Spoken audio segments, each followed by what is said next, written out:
Hi. இன்றைக்கி என்ன கூட்டுன்னு பார்த்தீங்கன்னா பாவக்காய் கூட்டு தான் செய்ய போகிறோம்.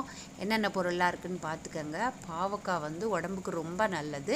பொதுவாக வந்து சுகர்காரங்களுக்கு, அதாவது டயபெட்டிஸ்காரங்களுக்கு ரொம்ப நல்லது. சுகரை வந்து சூப்பராக கண்ட்ரோல் பண்ணுது. ஆன்டி ஆக்சிடென்ட் நிறையா இருக்குது. இன்சுலின் இதில் இருக்கிறதுனால டயபெட்டிஸ்காரங்களுக்கு ரொம்ப நல்லது. அது மட்டும் இல்லை, லோ கலோரிஸ் இருக்கிறனால நார்ச்சத்து இருக்குது. பாடி லாஸ் பண்ணுறதுக்கு ரொம்ப நல்லது. விட்டமின் சி இருக்குது, ஏ இருக்குது, vitamin B1 B2 B3, folate, magnesium, zinc, phosphorus, manganese ஊட்டச்சத்தெல்லாம் இருக்கிறதுனால இது ரொம்ப நல்லது. விட்டமின் சி இருக்கிறதுனால நோய் எதிர்ப்பு சக்தியை வலுப்படுத்துது. அதுக்கு ரொம்ப ஹெல்ப் பண்ணுது.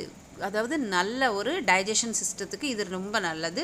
குடல் ஆரோக்கியத்திற்கு ரொம்ப நல்லது. வயதான தோற்றத்தை வந்து இந்த பாவக்காய் வந்து தாமதப்படுத்துது. உடம்புல, அதாவது ஸ்கின்ல உள்ள தோல் சுருக்கத்தை குறைக்குது. ஸ்கின் டிசீஸ், அதாவது சொறி, சிரங்கு இந்த மாதிரி இருக்கு இல்லையா, இதை கூட இது கண்ட்ரோல் பண்ணுது.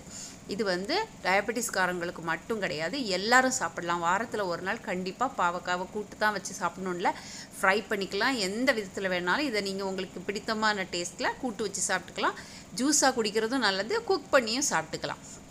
கண்டிப்பாக பாவக்காய் சாப்பிட மறந்துடாதீங்க. வீடியோ பிடிச்சிருந்தா லைக் பண்ணுங்கள், ஷேர் பண்ணுங்கள், கமெண்ட் பண்ணுங்கள், மறக்காமல் சப்ஸ்கிரைப் பண்ணுங்கள். இன்னொரு நல்ல வெஜிடபிளோட வரேன். பாய்.